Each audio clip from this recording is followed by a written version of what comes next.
Cell দিয়ে হিসাবে আমি পালন কৰিবলৈ খুজিছিলোঁ বস্তুবিলাক একেলগে কৰিছোঁ।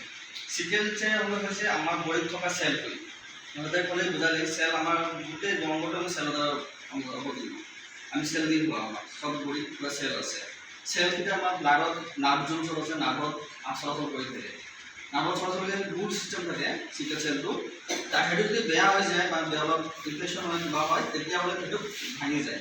ভাঙি গ'লে তেতিয়া আমি বেলেগ বেলেগ বেমাৰ দেখা দিয়ে তাৰপৰা আমাৰ গোটেই গাত বেলেগ বেলেগ বেমাৰ আৰম্ভ হয়। যেনে কিছুমান মানুহৰ হাত ভৰি বিষায় দেখিব বা হাত গাঁঠি ভৰি গাঁঠি গোটেই গাঁঠি চাঠি বিষ হৈ যায়। তেতিয়া আমি এটা ধৰিব পাৰিম যে চিকেন চেল তাত হ'ব পাৰে। টেষ্ট কৰিলে এটা ৰিপৰ্ট ওলাব। অন্য হ'লেও আমাৰ এটা হেৰি থাকে যেন আমি ভাবিব পাৰিম ধৰিব পাৰোঁ তেনেকুৱা বেমাৰ হ'ব পাৰে। যেনেকুৱা এনিমিয়া হয় তাৰপৰা এনিমিয়া হয়। এনিমিয়া মানে জানেনে নাই? যাৰ গাত তেজ কম থাকে তেজ নাবাঢ়ে কেতিয়াও। ধৰক মাইকী মানুহৰ যেতিয়া আমাৰ